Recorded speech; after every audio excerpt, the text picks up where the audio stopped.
कोई भी महिला सशक्त नहीं है। आज कोई भी समाज, चाहे वो पाश्चात्य ही समाज क्यों नहीं हो, पूरी तरह से महिला सशक्तिकरण नहीं कर पाया है। सामाजिक बदलाव की धारा को बदलने की ताकत जब महिला में आएगी तभी हम मान पाएंगे कि महिला सशक्तिकरण हुआ है। वही मुखिया पति वाला कॉन्सेप्ट आता है।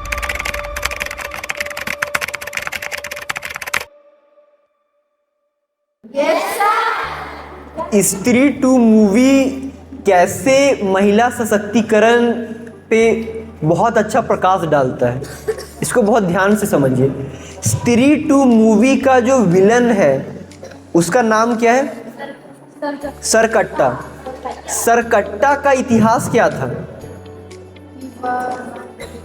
इसका इतिहास मैं बहुत अच्छे से बता दूं कि सरकट्टा अपने पूर्व जन्म में मुखिया था। सरकट्टा क्या था? मुखिया था।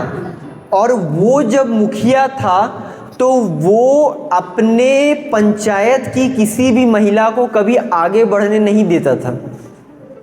उसका कहना था ना महिला आधुनिक शिक्षा लेंगी, ना महिला आधुनिक कपड़े पहनेगी, ना वो आधुनिकता की ओर जाएगी। महिला का बस ये काम है घर में घर का काम करना। ये सरकट्टा जब मुखिया था उसका सोच था। तो उस समय सरकट्टा अपने पंचायत में एक पितृ प्रधान सत्ता समाज का स्थापित कर चुका था। पितृ प्रधान सत्ता या समाज क्या होता है? वैसा समाज जिसका हर निर्णय, हर फैसला पुरुष लोग ले, उसको पितृ प्रधान समाज हम लोग कहते हैं।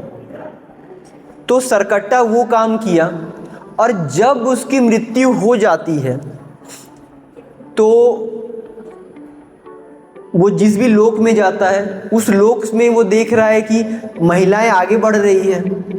तो महिलाओं को जब वो आगे बढ़ते देखता है तो उसको बहुत तकलीफ होती है। इसीलिए वो भूत बन के वापस उस पंचायत में आ जाता है सरकट्टा बन के।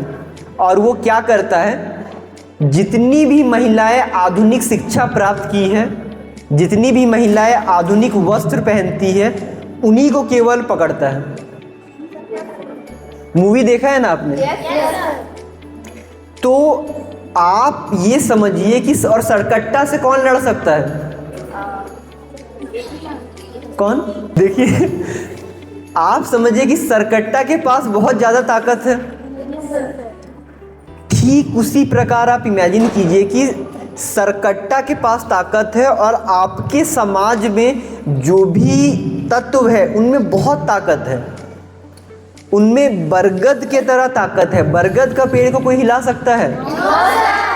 समाज का सोच बरगद की पेड़ की तरह होता है। समाज का सोच को हिलाना बहुत मुश्किल है। आप खुद हिल जाइएगा लेकिन समाज को नहीं हिला पाइएगा। समाज बदलने के पहले खुद को बदलना होता है। महात्मा गांधी बहुत साल पहले कह के चले गए हैं, the change you want to bring in the society first of all bring in yourself. जो बदलाव आप समाज में लाना चाहते हैं वो बदलाव सर्वप्रथम आप खुद में लाइए। तो महात्मा गांधी के पथ पे कौन चलना चाहता है? कोई नहीं। सब चाहता है कि पहले समाज बदले।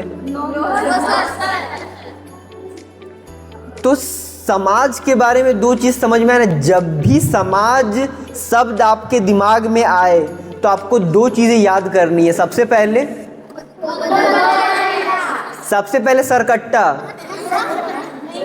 समाज, देखिए, दो तरह के विषय होते हैं ना, एक होते हैं भौतिक और एक होते हैं भावात्मक, physical and abstract. Physical subjects आप पढ़ते हैं तो आप उनको देख सकते हैं।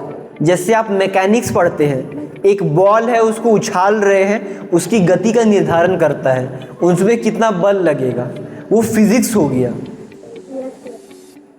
भौतिक सब्जेक्ट होते हैं। दूसरे होते हैं अब्स्ट्रैक्ट, भावात्मक, जिसको देख नहीं सकते हैं, जैसे इलेक्ट्रिसिटी, जैसे गणतंत्र, पॉलिटिकल साइंस में आप जो पढ़ते हैं, तो उन चीज़ों को जब पढ़ना होता है ना, तो उन चीज़ों को पढ़ना बहुत मुश्किल होता है।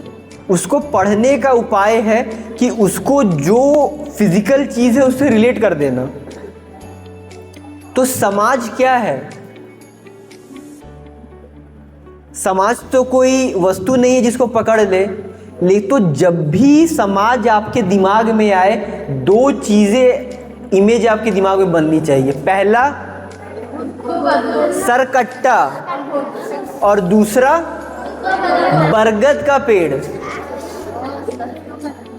समाज मतलब बरगद का पेड़ और समाज मतलब सरकट्टा।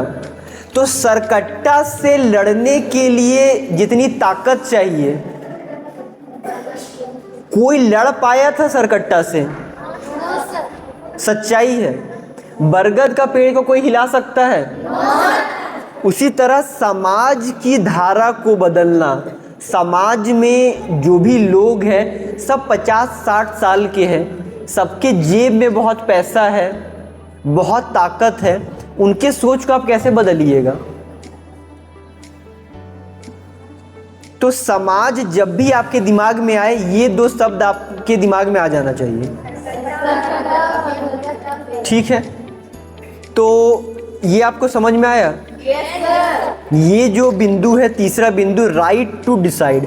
देखिए, जो भी बातें हम लोग यहाँ पे कर रहे हैं सब अब्स्ट्रैक्ट है। नारी सशक्तिकरण क्या होता है आपको पता ही नहीं है।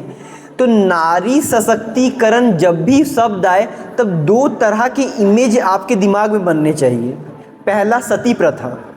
सती प्रथा का कोई मूवी देखिए, उससे हिस्ट्री में पढ़िए और उसमें जो जो समस्याएं हुई है उनको याद कीजिए। वो आपको ताकत देगा कि ये महिला सशक्तिकरण का उल्टा है।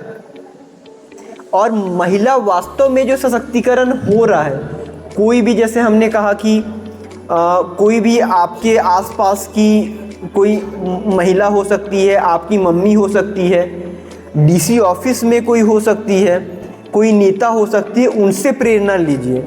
वो सब शब्द आप जब अपने दिमाग में बनाइएगा तो आपका भी इच्छा करेगा कि मैं भी वैसा काम करूं। तो ये तीसरा बिंदु आपका क्लियर है? तीसरा बिंदु क्या है? Right to decide. और यही एक चीज़ आप पकड़ लीजिए, बाकी दो चीज़ भूल भी जाएंगे तो चलेगा। और चौथा जो यूनाइटेड नेशन कहता है, वो भी तीसरा का ही पार्ट है। चौथा ये कहता है कि right to control their lives, अपनी ज़िंदगी को नियंत्रण करना। तो ये तीसरा से कैसे रिलेटेड है? आपके पास जो जो चुनाव आ रहे हैं, हर चुनाव को आप नियंत्रित कीजिएगा, तब ना आप अपनी ज़िंदगी को नियंत्रित कीजिएगा। आज आपके ज़िंदगी को कौन नियंत्रित कर रहा है? समाज।